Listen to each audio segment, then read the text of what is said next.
Hi everyone, I hope you're having a good day today.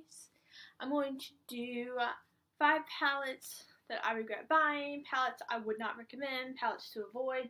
So let's just go ahead and get started. So the first one is one by Tarte. This is the Tarteist Contour Palette. And this isn't too bad.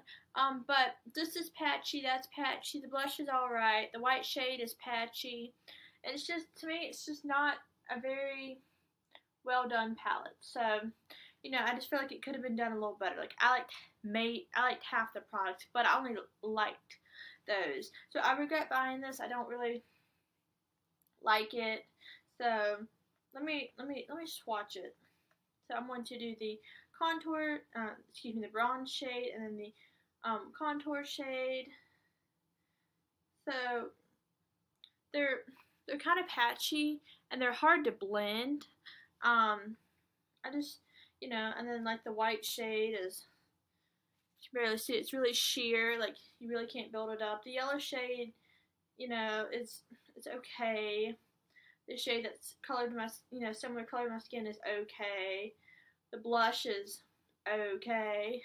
It's just, I don't like it and I regret buying it. So, not recommend that.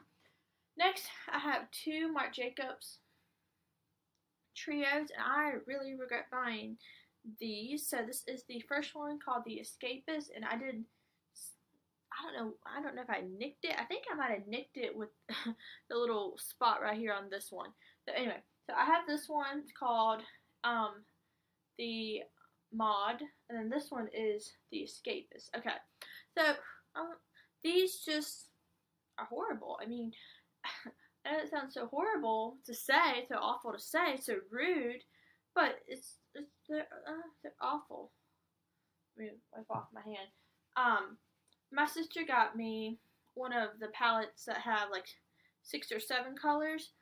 That is good quality. These, they're not very good. They're kind of patchy. They're pretty patchy. They don't really stay on my eyes. They're a bit powdery. That's what those 3 look like. And then, okay, this is the Escapist palette. And I do think this one is a bit better, considering it is purples. But, this dark purple, I am having to build up. It's just, I wish it was better. So, this one is the Mod, and then this is the Escapist. I really regret buying these. They're not good. The big palettes are fabulous. I would recommend those. Those are good. Like, they are blendable, they last, they are intense, they're pigmented, they are wonderful. Alright, next, I'm just doing 2 palettes again, for this one, because it's the same, company. Wet n Wild. Okay, so I have the Comfort Zone palette. That palette is all shimmery, which is fine.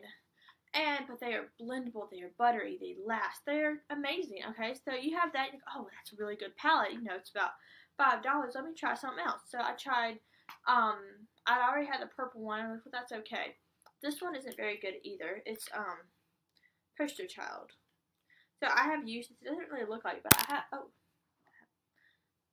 know why I just don't go ahead and throw away the brushes. But anyway, it has all these colors in it, and I know it is a little harder for the drugstore to do bold colors well, but these are just patchy.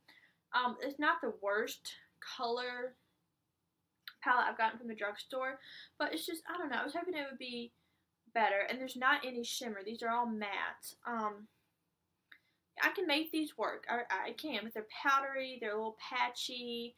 I was just hoping it would be better. Ever since I've tried the Comfort Zone palette, I want every palette from Wet n Wild to be that good. This is not. It's an 8-pan palette. Why can't it be as good? It should be as good. Then this is one called Sweet as Candy. I can't remember if I've talked about this one. This is just, again, I've tried the Comfort Zone. Why can't this be as good as the Comfort Zone? If you're going to release something, it's going to be in your permanent collection.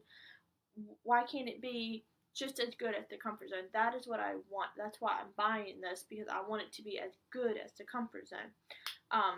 Here, let me swatch it. Now the white in here is okay, and the pink in here is eh. Alright, so So to me, it's okay, you know, it's okay. The brown is not very dark. I wish it was darker.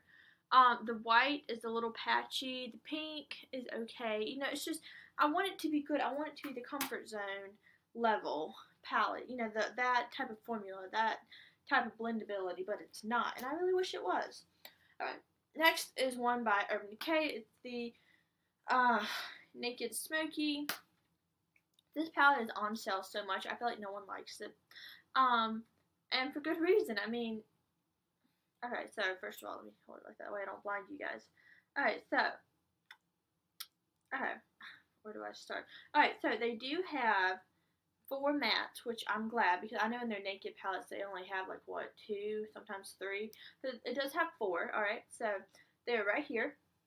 You get a gray, black, kind of a my skin tone, or I guess you could say nude color, and then a white color. Which is okay, but some of these just, they aren't very pigmented. I mean, you know, I hear, oh, Urban Decay, their shadows are so good, da da da da da da da da. And these are okay, you know, and they swatch alright, but they're just not as good as some. I have some single shadows. I don't know if you can see, they're kind of patchy, they're glittery. This shade is glittery, and I don't really like glittery shadows. I don't favor them. And this color right here called Smolder, that one cracked. I feel like all the shimmer colors are all dark, you know. There's just, I feel like there should have been a little more distinction with colors, because you see, I think their intent with this is where you could do a natural look and then use these colors and spice it up, which is a cool concept. But the dark colors to me are just so similar. There's not a lot of distinction between. I would have, you know, liked to have it black or darker gray, and you know, just not as have as many shimmers. And I think Urban Decay is finally getting that, because in the Urban Decay Heat palette, they only put like 4 shimmers, I believe it was. So, you know, they're starting to listen to their audience. But that palette is just a dud. I don't think many people like it. It was okay formula. I definitely regret buying that. And the final product is one by Lorac. It's the Pirates of the Caribbean palette. Okay, so I really like Pirates of the Caribbean, so I wanted this palette regardless of the formula. Well, okay, so here's what it looks like. And it was meant to be more of a smoky, cool tone palette, which is fine with me because I like cool tones. And it's got a variety. See, you've got a red, a blue, a green. Like, they did some unique colors, but the formula is not very good. You know, okay, I feel like you know, it's just not very consistent. They were talking about how it's like a new pro formula or something, and I was just like, oh, really? So here's some swatches. It's okay. You know, that blue is great. I love that blue. I wear that blue a lot. But then, like, the green just is okay. You know, like, you see that blue, you see the green. You know, it's not consistent like the Lorac Pro palettes.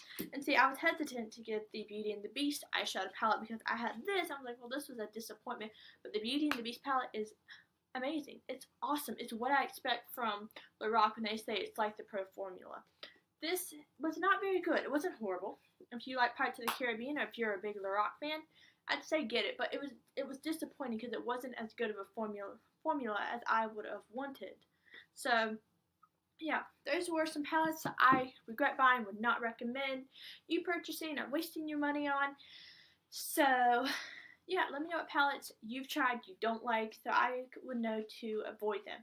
And I think that is all. Thank you so much for watching. I hope you are having a good day, and I hope your week is going well, and I will see you in my next video. Bye.